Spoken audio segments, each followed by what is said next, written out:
I heard the front door kick in. I quickly rolled off the bed to grab my shotgun from underneath it. The first feet I saw coming through the door, I shot at. First intruder fell to the ground, screaming and bleeding. The second intruder came in the room toward the side of the bed, and I pushed the bed up toward him. As he tried to get up, I slapped him with the handle of the gun, grabbed my spare stick and began to poke his ass over and over again. Then his bitch jumped on my back trying to choke me. I dropped my stick and we tussled around the house until we ended up in the bathroom. I finally was able to grab this bitch hair and flip her back to the floor. I punched her in her face over and over again, man, while she bite my legs and ankles like a rabbi dog. I pulled the sink up off the floor, man, and smashed that bitch face over and over again. The next door neighbor heard the noise and called the police. When the police finally got there, blood was everywhere. The place looked like a war zone. Police asked me, was I all right, and did I need medical attention? Nah, this day blood. These jitterbugs, they thought they could mess with me. And this bitch had set me up. These motherfucking fools trying to rob me because I told her she couldn't stay here. I live alone. The cops suggested as the bodies were being zipped up and hauled away that maybe I should get looked at and think about staying somewhere else because of the horror or chance of retaliation. I just looked him in his eyes and said, man, I ain't going nowhere. That's the way it was for me, though. You know what I mean? Hard. Came up this way. Charleston, South Carolina, man, I mean, was crazy back then, 1862. I could remember when I was 18 and being chained to a tree while I was being whipped by my master. Racist bastards left me with like 12 permanent deep slash marks on my back because I refused to pick cotton. I mean, I ain't think I was better than nobody, folks. Just like I was clumsy. I know I had fumbled fingers and I was always getting stuck by the cotton. I vowed that one day I would kill my master, man. September 22nd, 1863, some Lincoln cracker decided to let slaves go free. A lot of southern states didn't like the idea, and some took longer than others to, go along with the program. My master was one of them slave masters who didn't want to let us to go free, man. You know what I mean? I had a little lady friend that I lost my virginity with. I mean, I only knew how to put it in because I used to watch the slave masters rape her. When they were done doing their business, my job was to bathe the women and take care of their bruises. Me and this particular lady became close, and when it came time for us slaves to go free, she sacrificed her body for all of us. That night the master raped my lady friend, she put a knife in his throat. Just like that, master was dead, and we gathered the other slaves together. We had cut the chains off, leaving the handle pieces still around their wrists. I led the slaves out to the dirt road. I mean, I knew the way because I used to ride with master to town and get supplies. Once we got all to the dirt road, I told them that they was on their own, We free now, y'all. Go find your way. After hitching a ride here and there, I ended up in New York City, Harlem. I never looked back or was concerned if the others made it because I felt like I led them to the dirt road and that was good enough for me. Shit, I had to survive too. There wasn't no medals for slaving slaves back then. Motherfucker, the strong survive. I'm here, I'm still alive, and I'm finna get me some of this white man money, man. New York City so big out here. Street roads, cars, other black folks here. Just to see my fellow brothers and sisters free was something I thought I'd never see. I mean, I had to just get free look, like a real country nigga. I had to find some work, man, earn money to survive. I noticed that there were separate restaurants, one for whites and one for the color. I thought that this was cool, though, you know what I mean? Color folks had their own stores separate from the masses. My first job was at the car wash. I got paid per car. I didn't really make much because it was like 100 niggas trying to wash a car on rotation. I made enough to buy me some clothes, at least better than what I came here with. I slept in a parking lot underneath the subway train station. Back then, a lot of recently free black slaves slept there. I seen a lot of shit, you know what I mean? Niggas fighting, stealing from each other. Hey, I found a better job on 42nd Street, working as a waiter and a busboy. But they only needed 2 people. When I got to the interview, there were 2 other black people waiting to be seen. Man, I had to get this job. I could see both of the applicants were more qualified. Yo, I saw the bathroom was in the back. And I asked one of the applicants to show me where it was. In my mind, it didn't matter which one had to go. I just know when I had to put one down, We walked to the back, and before Buddy could turn around and say, here it is, I was on his ass. I must have stabbed him about 20 times and dragged him in the bathroom and placed him in one of the stalls. I managed to get blood on my jacket, so I threw my jacket in the trash before I left out. When the doors opened up, it was the other brother and myself. The restaurant was huge. I mean, people came to perform. They had the stage. The owner had the prettiest set of black sisters around where they were working for him. You know, this restaurant had rooms in the back for the Johns and their tricks. Yes, Lord, money was up in here and I wanted it. I always thought using the women to gain more money was a genius move, so I worked and I started searching for 2 or 3 down sisters who wanted to move around the city on our off time and get this money. I had to be careful because a lot of these ladies, they were totally loyal and would tell the boss what I was trying to do. Let me tell y'all something. As long as there is money involved, there'll always be someone who feel they should be getting more. I finally saved enough money to rent a room in the Bronx. This lady named Steen ran a room house. They said her master set her up after they became free as a way to stay in touch with the business in the North. She was light-skinned, almost white, with the smell of the most beautiful smell, man, I have ever smelled. I mean, she had both white and black customers renting out her rooms. After finding my hoes who was willing to get this money, I quickly pimped them around the big house I was staying. I used to help Miss Steen out sometimes with the cleanup or whatever she needed in return. She would turn a blind eye to what I was doing. I was providing love and entertainment for all, especially the white people living there. Man, after living 19 years of my life in bondage and captivity, it felt good to be free. But just because, you know, I was finally free, it wasn't like there was a massive opportunity for us blacks. You had to make your own situation or fall to the wayside. I started on zero, or anything else was a plus. I knew how to count money, but I didn't know how to read. Miss Steen could read, though, and one day I asked her if she could teach me. She told me she was surprised I asked her and how no one ever asked her all this time she was here. She told me from that point on she looked at me differently. She also taught me better with my math skills. So I was working, pimping, and learning how to read. Hell, you couldn't tell me I wasn't living the American dream. Miss Steen had plans of her own. Apparently her old slave master would come there every month and abuse her still. She felt so trapped because she was grateful for the house but torn between the lack of respect she was receiving. One night after the normal reading session, she told me everything and asked me to help her kill her slave master so she could own the house outright. I was delighted to help. It was no different than what I did to break out of bondage. Miss Steen was fine, and it wasn't until right then that I began to see Miss Steen in a sexual sense. When her master had returned to visit, I was waiting in Miss Steen's closet waiting for him. When he began to drink and slap her, Miss Steen turned around. I jumped out, grabbed his head, and broke his neck. Snap! Miss Steen helped me drag his body to the back. Then I threw him in a hole I dug earlier that day. It took me like 3 hours to dig that hole and 2 hours to bury him. As soon as I was done, Miss Steen just jumped on me. We started kissing right there. I laid her down on the ground, pulling panties off, man. She grabbed my penis and put it inside her. It felt incredible. I mean, we fucked for 2 hours straight. She told me she never climaxed as many times with anyone else like she did with me. And I was incredible in the bedroom. She knew she had to move before the police started coming around and asking questions about her old master. But there was an old Englishman that wanted to buy the house for that lot of money, and that was the reason she needed Master Dad. She asked me how did I feel about relocating after she sell the house. I was down to do whatever as long as I could bring my hoes with us. But now I have been learning how to make moonshine and bottling my profits. Believe it or not, one of the white guys that was living in the rooms, man, he knew how to make a mean hooch. Just needed materials. I worked at the restaurant, so materials wasn't a problem for me to steal.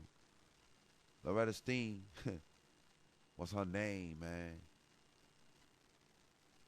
And for little daddy, I mean, she was game for whatever.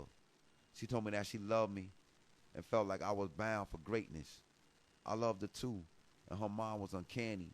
She sold a house for like $50,000, and me, my hoes, and Loretta moved to Philadelphia for another adventure.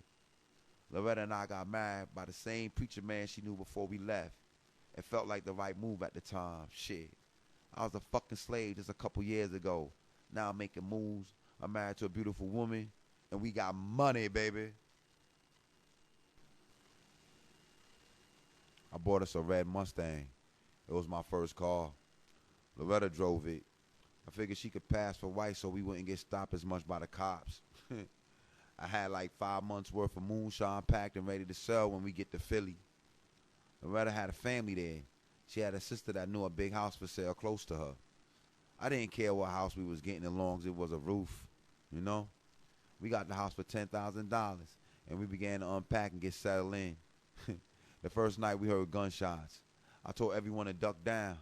The sound from the gun was so loud it seemed like it was in the house with us. See, we bought the house in the daytime. Apparently, at nighttime, this area was a life of crime. I didn't mind this because I knew where there was crime, there was opportunity for making money. I love making money. Made me feel proud and worth something. Loretta had 4 younger brothers, 3 dark-skinned and 1 light-skinned like her. They all were into something different from cons to Johns, so putting holes in place was easy. I let the brothers help me out on the side with the moonshine and the whole gang. We had the whole street locked with my booze and ladies. After a while, other ladies would want to join the team because they saw how we was getting down. I was making enemies and didn't even know it.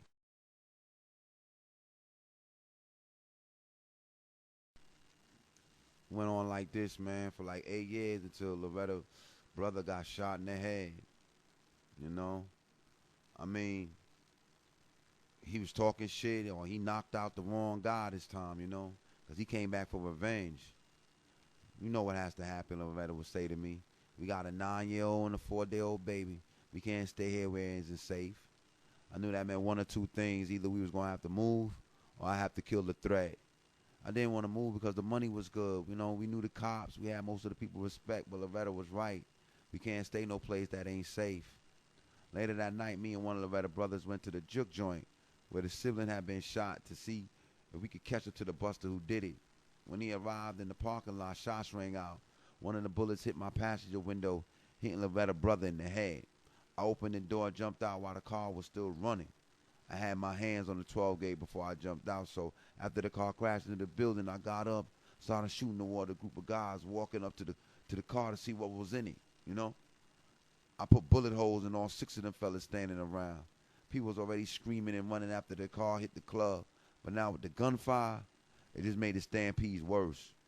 One of my customers was out there, offered to give me a ride back to the house. As we rode, I could hear the police sirens closer and closer. How the fuck I was going to tell Loretta that she lost 2 brothers within 2 days? I had to get us the hell out of Dodge because everyone saw my face. I wanted to sneak up on them, but they shot first and ruined the element of surprise. As soon as my guy dropped me off, I ran to the house and told Loretta we had to pack and go. Loretta was asking me what happened and where her brother at. I told her he got hit, boo. I shot the whole crew. We got to get the fuck out of here. Everyone saw me do it. Loretta packed up, and we were ready to go. As we were loading up the car, I could hear the police nail like they was coming to get me. I screamed out, Loretta! We jumped in the car and hauled ass out.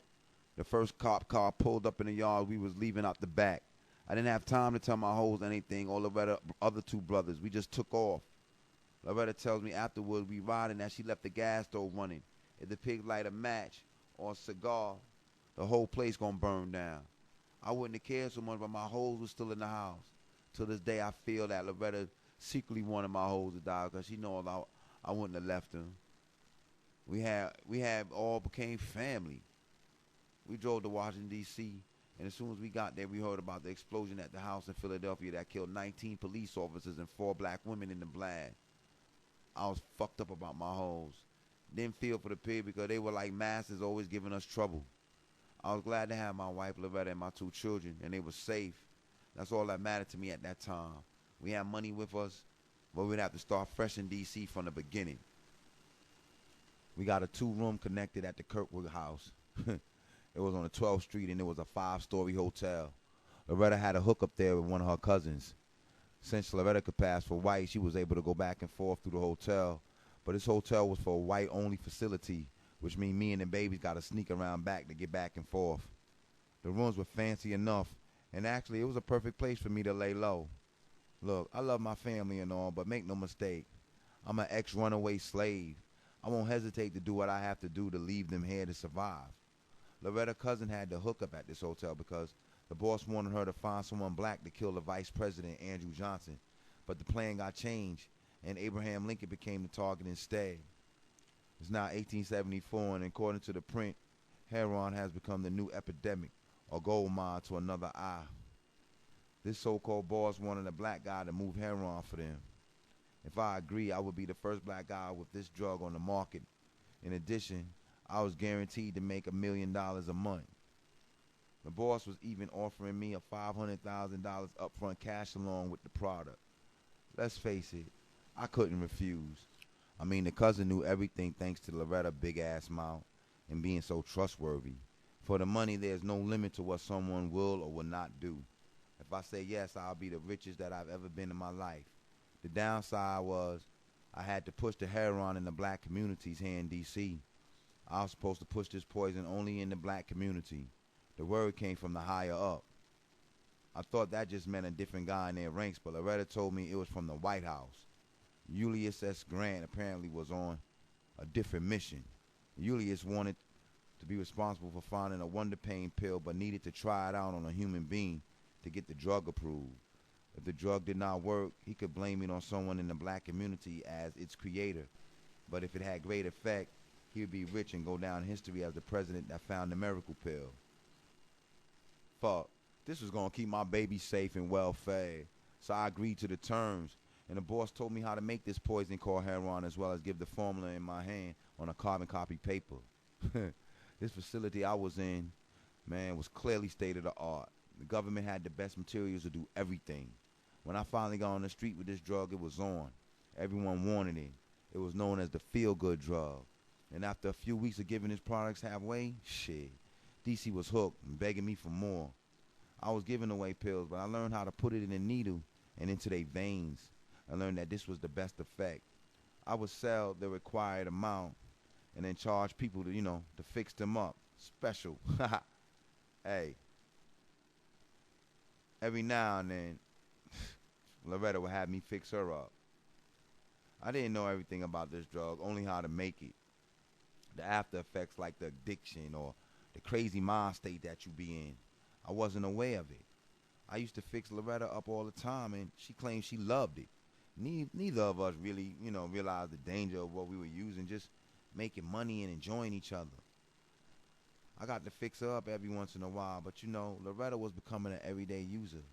I guess it served me right. I pushed heroin in D.C. for the next 10 years successfully, if you can understand that. I fucked up a lot of black people's lives. At least over 20,000 easy. They were zombies, drug addicted, everywhere killing each other to get money to buy this heroin, and I had it. I wasn't the only black man recruited to push this poison in the black community. The government would send different black representatives chosen to come to me to get the dope and take back and push in their community. I met folks from New York, New Jersey, Boston, Maryland, North Carolina. Just to start off, eventually I had to supply a representative from every state on the East Coast and beginning to hit the South with this heroin shit. For the next 10 years, pushing this dope around the East Coast as well. The table had turned for me. The government was taking a lot of slack about the drugs destroying lives. See, I could push this heroin, but what I couldn't do was assure that it would not get into the hands of white people. And unfortunately, the government, white folks started using and becoming affected by the drugs. It was now time for the blame game. Remember, I told you that if things became sour, the government would blame some black person, and the black man was me. Up until now, I never even told you what my name was, but the government knew exactly who I was. The warrant went out along with my picture, wanted dead or alive, Mr. Bubba Howard Simmons. That's right, my name was Herb, but people called me Bubba Howard, and now I had to get out of Dodge. These folks betrayed me like I figured they would eventually do. I had tons of cash, but man, Loretta had become a zombie too, and was too strung out to function. My 2 kids were grown up now. My girl Sierra, my son Joe, both blamed me for their mother's condition and vowed never to talk to me after Loretta had passed. They couldn't understand how I just left her there and didn't say anything to them. They found their mother one day overdosed on the couch. I didn't want to involve them in no more corruption that me or her mother had caused or was involved in. I knew that Loretta was not going to make it and she was too far gone, but she brought us here. She talked to her cousin initially, so this is partly her fault as well. And one day we will all have to account for all wrongdoings, including myself. I felt the best thing I could do for my baby was to stay away from them, breaking all ties with them so they can have their way out. Who, me? Yes, yes. You know, I got away, people. I left money for my kids separately and put it on the beds underneath the pillow with a letter attached. I grabbed and disclosed the amount and got to the bus station and went back to Charleston, South Carolina. Maybe I could find some of my family or not. I wasn't wanted as far as I knew there, and the news doesn't travel there fast. Maybe I could just finally live and die in peace. I couldn't see myself in anyone else besides Loretta, and the pain from not seeing my kids was killing me. Here I was the man responsible for pushing heroin to so many states, probably killed so many black folks, and I started out saving my people. These fucking crackers tricked me, but it wasn't all these crackers. I wanted the cash. I needed validation, a form of my payback for these 12 slash marks I have stamped on my fucking back. I feel like shit, y'all, but it is what it is. I arrived in Charleston, South Carolina late that evening. I haven't been back to this place since the slavery days. I had about $540,000 in the safe before I left D.C., but I split $500,000 between Sierra and Joe, my babies. That left me with like $40,000 to make it on. Along the way, I learned how to play cards, poker, spades, and tunk. I couldn't risk getting a regular job, so I had to hustle in nighttime, stay out of sight, during the daytime. Chucktown was really changed. It looked real crazy to see us walking around no chains. The juke joints led me to the pool halls and card games. I stabbed so many guys and gals over card games here I developed a nickname. Donkey was what they called me because I was old, beat up, but strong enough to carry 10,000 on my back. One night I had to stab like 8 guys over poker, accused me of cheating. I did not kill them, but I left them fucked up. This town was different, very old school, but how everyone dealt with things. I met this lady in the pool hall named Anna. She was every bit of thick, pretty black dark-skinned lady who played pool. She used to gamble and wipe the table with their ass. In fact, some guy didn't like losing to Anna and decided to slap her ass and take his money back. He walked into the men's bathroom after slapping Anna down to the ground. I didn't waste no time. I followed him to the bathroom and shot him square in the head. Went through his pockets and took all of his money and gave it back to Anna. All this time I haven't shot anyone since I left D.C., but I stabbed a lot of people though. It just felt a little different this time, Anna kissed me on the cheek and told me we had to get out of here. She took me back to her town, St. Helena, South Carolina. This was a very quiet town. I really liked it from the time I seen it. I could plant vegetables and go hunting. Anna told me that our whole name was Annabelle and that she would be my perfect companion, and she wanted to make a lot of babies with me. I haven't felt like this since Loretta. I vowed never to love again, but Annabelle was sweet. I could make it work here. I'll probably never see my other kids. Maybe I could do a do-over, a new life. I decided to marry Annabelle, and we worked on those babies she wanted for the next 7 years, having a baby each year before I began my own bullshit again, I know I was waiting all this time with 7 more children to get wild up here. I began to let my hair grow into a huge afro, and everything I learned over the years besides making that poison, I brought to Chucktown. After what happened to Loretta, I said I would never push no drugs again, period. So I played cards and gambled, made my moonshine and sold them, found street workers, began to pimp again. I learned to love Annabelle and started to learn the best way to provide for her. I also would raise cows and pigs and chickens and sell what I had to, market for cash. I was married to Annabelle for 30 years before she died due to a crazy plague. Over the years, Annabelle was also known as a root doctor. She made folks special potions and bleds to heal them. She also knew how to cast spells on the wicked. She taught me as well, but I figured out that spell would work on anyone who believed in black magic. I figured we would make more money on telling people that we could cast a spell on anyone They wanted as long as they paid me the money. This brought big money into our household. But Annabelle didn't agree, and we began to argue and argue. Sometimes we would have knockout, drag-out fights on who would provide the service to. One day, Anna threatened to call authorities on me if I did not stop. This bitch, after all these years, was gonna turn me in. After 7 children among us, I did not want to lose my babies again, so I agreed not to do it again. It's 1904, and the bubonic plague has hit our little town. It was supposed to go to California, but somehow it got here to Chucktown. And it's like, trying to be kept quiet. In other words, there were not going to be no quarantine for the ones who caught it here. My Annabelle was one of the people that caught it. After Anna died, I couldn't get right. I began to drink and drink.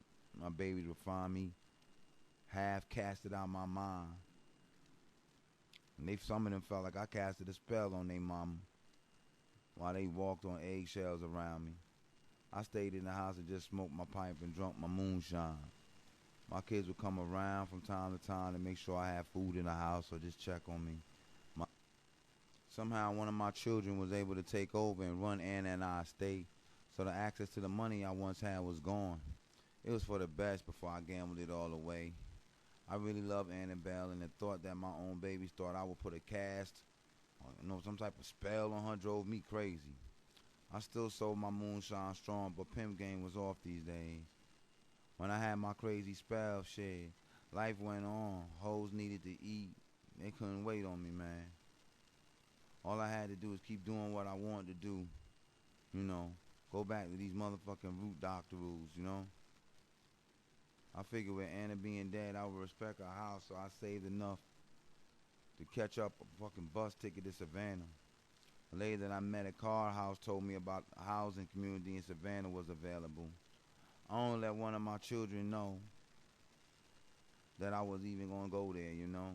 Her name was Annabelle as well. I was convinced that she was the only one of my kids that truly loved me unconditionally.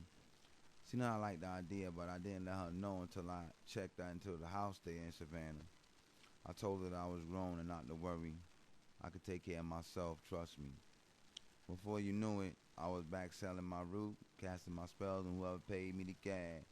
I stayed drunk, so at times certain bitches and I, brought the house to fuck with rob me or take advantage. I was always put in a real fucked up position, man, or beating on that ass, even though I was drunk. Bitches began to want or move or persist to be my main before I refused. I was convinced that I was bad luck, That was one of my reasons I stayed drunk these days. I had this one bitch thought she refused to take no for an answer. And as you can see right here, man, this bitch on the bathroom floor, officer. Yep. All this time, man, I was so drunk. I was talking to the police officer, man. Everything from beginning to the end. When my daughter arrived, the cops were reading my rights to me, charging me for all the murders stemming from the slavery days. The murders in Philadelphia and D.C. My daughter Annabelle was so confused, screaming, "Daddy, what have you done?"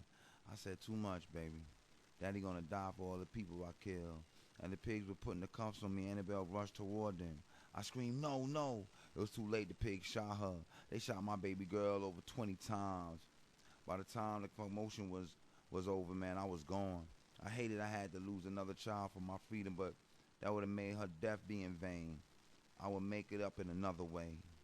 I can't believe my child, man, and I believe, she believed in me, man. Was murdered, but I swear I'll get these motherfuckers for this one. Where to go now? I'm sorry. I can't tell y'all, but I promise I'll leave letters for my grandchildren, and they'll tell you, from slavery to bravery, baby, it was I, Granddaddy.